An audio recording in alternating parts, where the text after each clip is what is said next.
कार्बनिक यौगिक का रासायनिक गुण जिस पर निर्भर करता है उसे हम क्या बोलते हैं? क्रियाशील समूह। तो ये जो भी आप बगल में दिख रहे हैं ये सारे के सारे क्या हैं? क्रियाशील समूह हैं। ठीक है, उनका ये संरचना दिया हुआ है, नाम दिया हुआ है, उसका वर्ग दिया हुआ है। ठीक है, और इधर दिया गया है कि अनुलग्न क्या होता है। जैसे मैंने आपको आयुपेशी नाम में जब एल्कीन और एल्काइल का सिखाया था तो उसमें हमने देखा एल्केन वाला में क्या जोड़ते थे? एन जोड़ते थे। क्या जोड़ते थे? एन। और एल्कीन वाला में इन जोड़ते थे और एल्काइन में आइन। तो उसी को अनुलग्न कहते हैं। बात समझ में? तो अगर आपका क्रियाशील समूह अगर क्या है? COOH है, इसको हम लोग बोलते हैं कार्बोक्सिलिक अम्ल। क्या बोलते हैं इसको? कार्बोक्सिलिक अम्ल। कोई पूछे कार्बोक्सिलिक अम्ल का फार्मूला बताओ तो यही होता है। बात समझ में? COOH कार्बोक्सिलिक अम्ल। तो अगर ये किसी कार्बनिक यौगिक में आ गया तो इसके लिए हम कौन सा अनुलग्न जोड़ेंगे? तो उसको हम लास्ट में जोड़ते हैं ओइक अम्ल। जिस तरह एल्केन की पहचान लास्ट में एन लगा होता है, एल्कीन में इन लगा होता है, एल्काइन में आइन लगा होता है, सेम उसी प्रकार जब भी आएगा कार्बोक्सिलिक अम्ल तो उसके लास्ट में क्या लगा रहेगा? ओइक अम्ल। क्या लगा रहेगा? ओइक अम्ल। जैसे मेथेनोइक, एथेनोइक, ब्यूटेनोइक, इस तरह से लगा होगा। तो आपको समझ में आ जाना चाहिए कि उस कार्बनिक यौगिक में कौन सा ग्रुप मौजूद है? COOH। बात समझ में आ गया?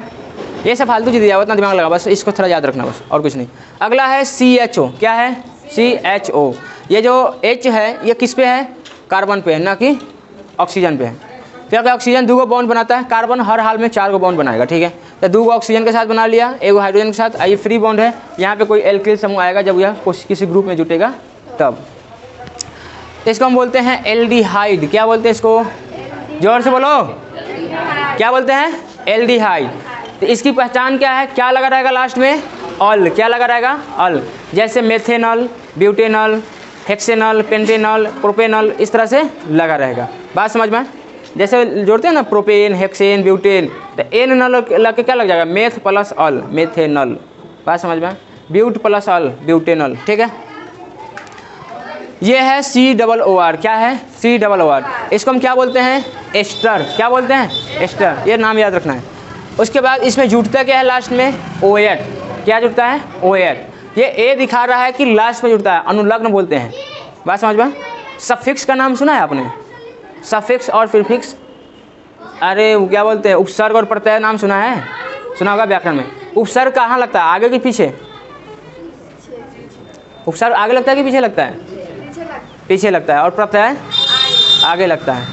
तो एक तरह से मानो यह उपसर्ग है। ये सब क्या है? उपसर्ग है। ये लास्ट, नाम के लास्ट में जुड़ता है। बात समझे? इंग्लिश में इसको सफिक्स कहते हैं। क्या बोलते हैं? सफिक्स। एक होता है प्रीफिक्स जो आगे जुड़ता है, ये है प्रीफिक्स। ठीक है, ये आगे जुटेगा। अभी मैंने ए लिखा, मतलब ये सब कहाँ जुटने वाला है? लास्ट में। ठीक है, तो एस्टर में क्या जुड़ता है? OH। क्या जुड़ता है? OH। जैसे मेथेनोएट, ब्यूटेनोएट, प्रोपेनोएट, पेंटेनोएट, हेक्सेनोएट। बात समझ में आए? इस तरह से। अगला है 2 फ्री बॉन्ड है, खाली बॉन्ड है, और CO है। क्या है? CO। इसको बोलते हैं या तो एल्डिहाइड बोलो ये वाला, या तो कीटोन बोलो। कीटोन एक नया चीज़ है। ठीक है, अब एल्डिहाइड कब बनेगा, कीटोन कब बनेगा? ध्यान सुनो। अगर दोनों जगह एल्किल समूह आ गया, जैसे यहाँ दिया हुआ है HRR, एल्किल समूह है। ठीक है, तो ये क्या बन जाएगा? कीटोन बन जाएगा। क्या बन जाएगा? कीटोन। ये फ्री बॉन्ड है ना, तो यहाँ पे कुछ भी आ सकता है, दोनों एल्किल समूह भी आ सकता है। बात समझ में? तब क्या आ जाएगा? कीटोन, एल्डिहाइड नहीं। लेकिन एक आएगा R और एक आएगा H। जैसे यहाँ पे देखो एल्डिहाइड में ये फ्री बॉन्ड में तो R आएगा, फिक्स है। ठीक है, यहाँ पे क्या है? H है। तो एक R एक H। अगर यहाँ पे एक R और एक H हो गया तब ये हो जाएगा एल्डिहाइड। क्या हो जाएगा? एल्डिहाइड। एल्डिहाइड होगा तो क्या लगेगा? ऑल लगेगा। इसलिए आपको फार्मूला याद रखना है। एल्डिहाइड का फार्मूला होता है CHO, यानी एक इसमें रहेगा फ्री बॉन्ड, इसमें एक एल्किल है। यहाँ पे दोनों में से अगर एक आया तो एल्डिहाइड बनेगा, दोनों आ गया तो ऐसन बन जाएगा, और ऐसन को हम लोग बोलते हैं कीटोन। इसलिए यहाँ दोनों नाम लिखा हुआ है, एल्डिहाइड और कीटोन। बात समझ में? हमने ओन लिखा है क्योंकि हम मान के चलते दोनों क्या आएगा? R आएगा। दोनों क्या आएगा? R आएगा। आप चाहो तो इसको दोनों लिख सकते हो, ऑल या ओन। एल्डिहाइड आएगा तो ऑल लिख देंगे, ठीक है, और कीटोन आएगा तो ओन लिख देंगे। क्लियर है? ये क्या है? लास्ट में जुटता है, ये अंत में। ठीक है, अच्छा ये ओन जुटेगा तो कैसे बनेगा? जैसे मेथेनोन, क्या बनेगा? मेथेनोन, ब्यूटेनोन, हेक्सेनोन, पेंटेनोन, प्रोपेनोन, इस तरह से लास्ट में नोन नोन नोन नोन आएगा। क्लियर है? यही है। दोनों तरफ क्या होना चाहिए? एल्किल ग्रुप होना चाहिए और CO होना चाहिए। RCOR, इसको ऐसे भी लिखा जा सकता है, ज़्यादातर आपको ऐसे ही दिखेगा, R C double bond O bond R, इस तरह से भी दिखेगा। बात समझ में? अब भाई कार्बन बना है तो हम इधर रखे, ऊपर रखे, नीचे रखे, लेकिन कार्बन पर रहना चाहिए, तो ये दोनों आर कार्बन बना है तो ऐसे भी दिखाई देगा। तो आपको खाली याद रखना कि 2 एल्किल समूह, 1 ऑक्सीजन होना चाहिए बस, ठीक है। तो इसको हम क्या बोलेंगे? कीटोन। क्या जुटेगा उसमें? तो एक बार फिर से शुरू से बोलते हैं। COOH को क्या बोला जाता है? हम 3 को टेबल पढ़ेंगे, ये और ये, ठीक है। COOH को क्या बोला जाता है? अबे जोर से बोलो। COOH को क्या बोला जाता है? क्या बोला जाता है? आवाज़ नहीं आ रहा, मज़ा नहीं आ रहा पढ़ाने में। COOH को क्या बोला जाता है? क्या जुटता है इसमें? क्या जुटता है? CHO को क्या बोलते हैं? एल्डिहाइड। क्या बोलते हैं? क्या जुटेगा? क्या लगाएंगे? COR को क्या बोला जाता है? क्या बोला जाता है? क्या जुटेगा उसमें? क्या जुटेगा? OH। क्या जुटेगा? OH वोएट कुछ भी बोलो। डबल बॉन्ड CO, इसको क्या बोलते हैं? एल्डिहाइड या कीटोन। एल्डिहाइड आएगा तो क्या जोड़ेंगे? कीटोन आएगा तो कीटोन कब आएगा? जब दोनों में क्या आ जाएगा? R बोले तो एल्किल समूह, और एगो में H एगो में R आ गया तो क्या बोलेंगे उसको? एल्डिहाइड। क्या बोलेंगे? एल्डिहाइड। ये फ्री बॉन्ड में नहीं दिख रहा है लेकिन R है यहाँ पे, याद रखना, ठीक है। जितना फ्री बॉन्ड है सब में R रहता है, एल्किल समूह। चलो, डबल RCO को क्या बोला जाता है? क्या बोलते हैं? कीटोन। क्या जुटेगा इसमें? ओन। इसको ऐसे ही पढ़ते हैं RCOR। बात समझ में? RCOR, इसको बोलते हैं कीटोन और ओन जुटता है लास्ट में, ठीक है। तो और कुछ बाकी है जिसको हम लिखते हैं, तुम लोग भी फटाफट लिखो पहले इसको। चलो इधर समझ लेते हैं थोड़ा सा। इधर देखिए, इधर इधर इधर, कम बैक, बाउंस बैक। चलिए इधर देखते हैं। जिस तरह से हमने उसको देखा है उसका नाम जानना है, उसका भी नाम जान लेते हैं, ताकि जब हम अगली बार जब मिले इससे तो हमको ये ऐसा नहीं लगे कि हम इसको कभी नहीं देखें, ठीक है।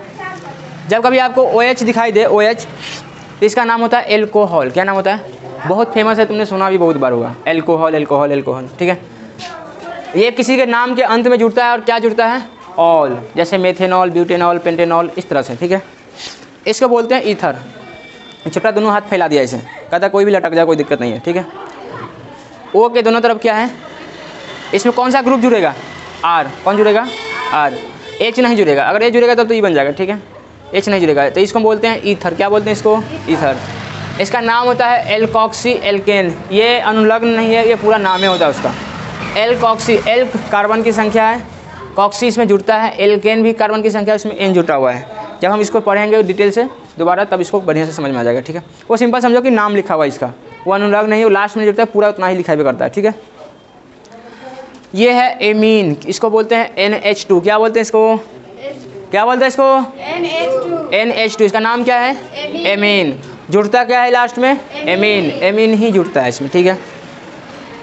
उसके बाद है एल्कीन ग्रुप, तो आपने पढ़ भी लिया है, डबल बॉन्ड वाला। इधर कुछ एल्कीन ग्रुप जुटेगा, CH3 CH3 कुछ ऐसे जुटेगा, ठीक है। जुटता है ना भाई, ठीक है। डबल बॉन्ड देखो ऐसे ऊपर नीचे कर दिए, ऐसे मतलब नहीं। मान लो कि एगो डबल बॉन्ड ऐसे है, एगो नीचे है, एगो ऐसे है, एगो नीचे है, वही चीज़ है, ठीक है। दोनों कार्बन पे बस, तो इसको बोलते हैं एल्कीन। क्या बोलते हैं? एल्कीन। खाली डबल बॉन्ड देखा तो एल्कीन समझ जाना। इसमें क्या जुड़ता है? इन। ये है ट्रिपल बॉन्ड। ये क्या है? ट्रिपल बॉन्ड, 3 गो बॉन्ड। तो इसको क्या बोलते हैं? एल्काइन। क्या बोलते हैं इसको? एल्काइन। क्या जुड़ता है इसमें? आइन। ये सारा सिंगल बॉन्ड है, क्या है? Single bond. तो सिंगल बॉन्ड वाले को क्या बोलते हैं? एल्केन। उसमें क्या जुड़ता है? एन। इसमें किसी को कोई समस्या है तो बोलो फटाफट। कोई समस्या है? अरे कोई समस्या है? नहीं। एक लास्ट बचा हुआ है, उसको लिख लेते हैं अपन। इसको हम X के नाम से जानते हैं। किसके नाम से जानते हैं? X। X का मतलब यहाँ क्या क्या होता है ध्यान समझ लेना। क्लोरीन, ब्रोमीन और पूरा यहाँ हट नहीं रहा है, कहाँ लिखे उसको? एक और है, कैसा वो हटा देते हैं। क्लोरीन, ब्रोमीन, आयोडीन, छोटा एक और होता है फ्लोरीन, ठीक है। Chlorine, bromine, iodine, fluorine, F, ठीक है। इसका संरचना सूत्र कुछ होता नहीं है, ठीक है। सिंगल रहेगा ऐसे, Cl, Br, I, F, इस तरह से रहेगा। नाम इसका क्या हो जाता है? इसका नाम होता है, कहाँ गए? हैलाइड, इसको बोलते हैं हम लोग क्या चीज़, हैलाइड, हैलाइड समूह को बोलते हैं इसको,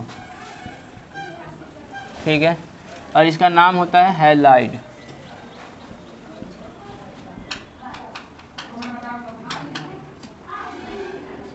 इसमें अनुलग्न ध्यान से देखना, जब ये क्लोरीन रहेगा तो इसको बोलेंगे क्लोरो, क्या बोलेंगे, क्या जुटेगा इसमें, क्लोरो, क्लोरो जुटेगा।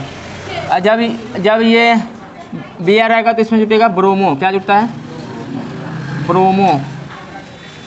जब आई रहेगा तो आइडो,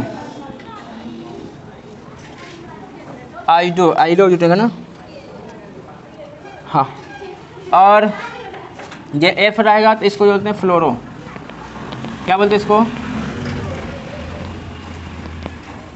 फ्लोरो, फ्लोरो जुटता, ठीक है। बस इतना समझ लीजिए आप, काफ़ी है।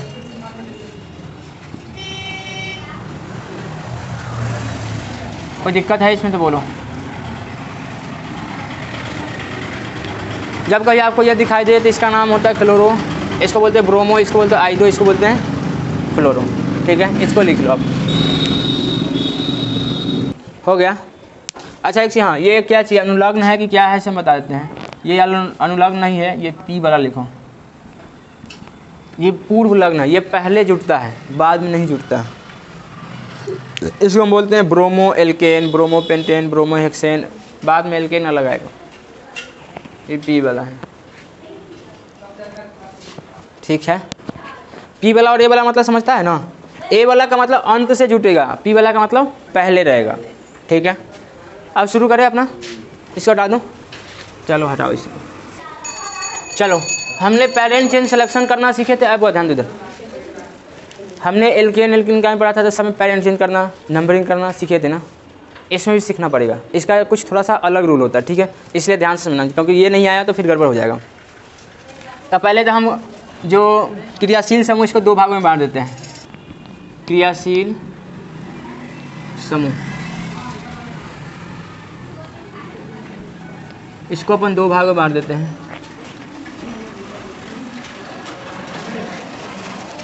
पहला है पहले स्थान पर कार्बन हो, ये मार्कर बुझा रहा है उसमें, नहीं बुझा रहा। पहला पॉइंट है पहले स्थान पर कार्बन हो, ठीक है। दूसरा है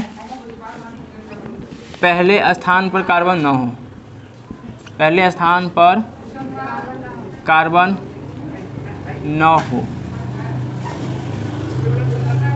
तो देखो आपने पहले स्थान पर कार्बन वाला कौन कौन क्रियाशील समूह को पढ़ा है, लिखते हैं COOR COOH, पहले कार्बोक्सिलिक COOR CHO, यहाँ पे कार्बन पहले स्थान पर, जैसे OH, क्या इसमें कार्बन है पहले स्थान पर, ether, NH2 Cl Br I F, ये बात समझ में आया।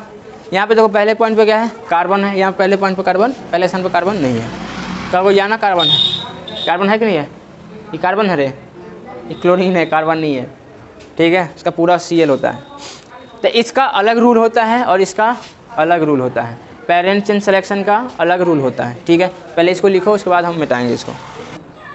ये नहीं होता चला, जब हम नंबरिंग करते हैं ना तो इसको नहीं लेते हैं, इसको हटा देना।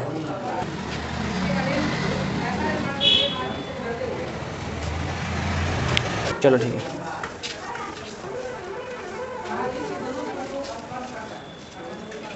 पहला लिखते हैं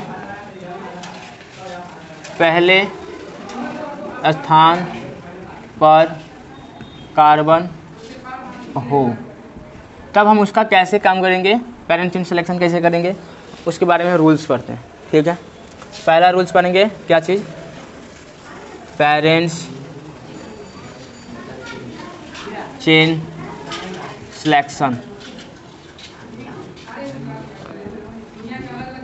पेरेंट चेन सिलेक्शन के बारे में पढ़ेंगे, ठीक है। लिखा है ना, पेरेंट चेन सिलेक्शन के बारे में इसका रूल पढ़ेंगे।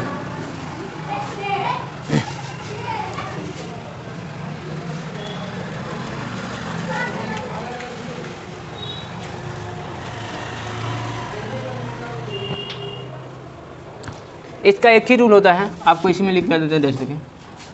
जहाँ पर ये जो रहेगा ना, कौन कौन, CH, COOH, COOR और क्या था CHO, ये तीनों की बात करते हैं। ये तीनों जहाँ रहेगा ना, आपको वहाँ से पकड़ करके एक लंबी श्रृंखला जहाँ तक जाएगा वहाँ तक पहुँच जाना है, ठीक है। मान लो ये पहले है, अब इससे 3 लाइन निकलता है, एगो इधर, एगो ऊपर, एगो नीचे, या एगो ऐसे ऐसे। तो आपको उस लाइन में जाना है जिस लाइन में सबसे लंबा कार्बन मिलेगा, आपको सबसे ज़्यादा कार्बन मिले। शुरुआत कहाँ से पकड़ना है, यहाँ से, ठीक है। कोई दिक्कत है नहीं। लिखो, क्रियाशील मूलक से लेकर, मूलक या समूह उसी को बोलते हैं, क्रियाशील मूलक से लेकर सबसे लंबी कार्बन श्रृंखला को चुनते हैं, चुनते हैं, ठीक है, चुनते हैं। जैसे एग्जांपल से बेटर समझ में आएगा, देखो।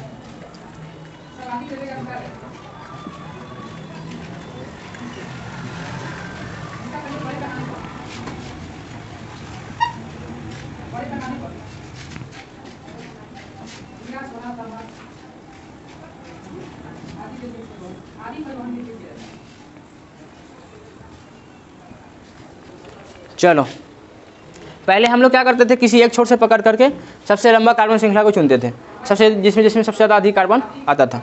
पहले देखते थे, गिनते थे, क्या को लाइन, 1 2 3 4 5 6 गो है, 1 2 3 कम हो गया, 1 2 3 4 5 6 सेम है, 1 2 3 4 5 6 7 8। तो हम लोग क्या करते थे, इसको चुनते थे। अब वैसे काम नहीं करना है, ठीक है। अब क्या करना है, ध्यान सुनो, आपको गिनती, आपको यहाँ से सिलेक्ट करना है, यहाँ से शुरू करना है। अब आपको नहीं यहाँ से शुरू करना है, नहीं यहाँ से, नहीं यहाँ से, नहीं यहाँ से, आपको शुरू कहाँ करना है, यहाँ से, क्योंकि ये तो हर हाल में लेना ही है। सबसे पहले आपको इसी को लेना पड़ेगा। बात समझ में? बताओ। जब किसी देश का कोई राजा होता है तो वो कहीं जाएगा तो सबसे पहले आगे वही ना होगा, राजा ही होगा ना, आगे कौन होगा, राजा होगा। अरे मतलब कोई काम धाम होगा तो पहले राजा जाएगा ना वहाँ पे करवाने, सेना तो उसके बॉडीगार्ड हुआ, अलग चीज़ हुआ। क्या प्रजा जाएगा तो काम हो जाएगा? नहीं। एक तरह से मानो इस पूरा क्या चीज़, पूरा देश का ही राजा है, तो कहाँ कौन काम स्टार्ट होगा तो एक ऑर्डर से होगा, ठीक है। तो यहीं से हम लोग शुरुआत करेंगे, क्योंकि ये है क्रियाशील मूलक। पहले कोई क्रियाशील मूलक मौजूद नहीं होता था, तो हमर जिन्हीं से मन होता था तिन्हीं से काउंट करते थे, ठीक है। लेकिन अब स्टार्ट यहीं से करना है। बात समझ में आया? आपको यहाँ से शुरू करना है और अंत आपको जब सबसे लंबा जिधर कार्बन मिलेगा उधर चले जाना है, ठीक है। तो यहाँ से स्टार्ट करो, 1 2 3, 3 होगा, ऐसे लंबा देखते हैं, 1 2 3 4 5 6, और देखते हैं 6 हुआ, 1 2 3 4 5 6 7, इधर 7 गोड़ा और देखते हैं, 1 2 3 4 5 6। कौन पे जाएंगे?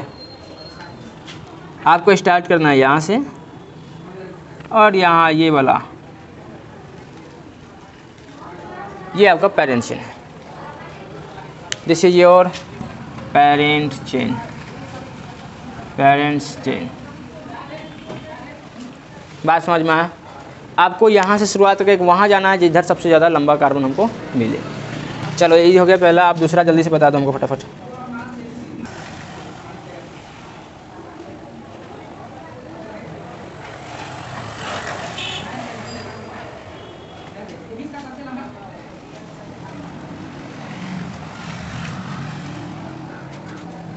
बताओ तो जल्दी फटाफट, कौन होगा पेरेंट चेन? इसमें भी करना वही है, बस एक चीज़ ध्यान रखना कि हमें शुरुआत करना है क्रियाशील मूलक से, उसके बाद जितनी लंबा सबसे कार्बन मिलेगा वही इतना होगा। बराबर आएगा तो थोड़ा बच्चे की संख्या का ध्यान कर लेना। जैसे मान लो यहाँ पे इधर देखो, यहाँ से हम इधर जाते हैं तो क्या कार्बन मिलता है, 1 2 3 4 5 6 को।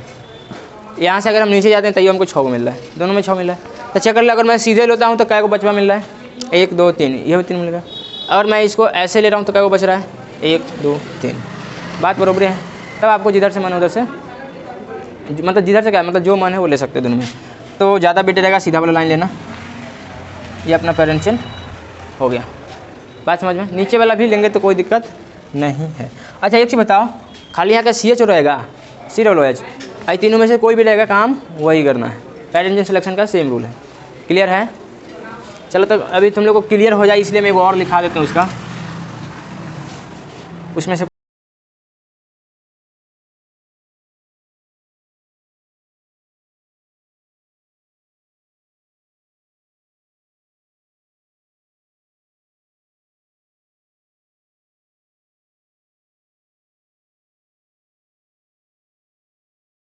चलो इसका बताओ कौन सा हो जाएगा। ये हो जाएगा इसका, यहाँ से शुरू करेंगे अपन और देखते किधर जाते हैं। 1 2 3 4 5 5 1 2 3 4 तक रुक जाते, तो इधर ही जाएंगे अपन सीधा वाला में। ठीक है, ये अपना पेरेंट चेन हो गया। कोई समस्या है इसमें? एरो देके लिख लो तो 1 पॉइंट। जब कार्बन की संख्या बराबर हो जाए तो बच्चे की संख्या देखेंगे, तो बच्चे की संख्या देखेंगे, जिसमें बच्चे की संख्या अधिक होगी वही पेरेंट चिन्ह होगा। हो गया। एक और एरो लिखो, यह नियम लिखो CHO, COR, CHO तीनों के लिए एक समान है। चलो तो आज इतना ही रखेंगे अपन, ठीक है।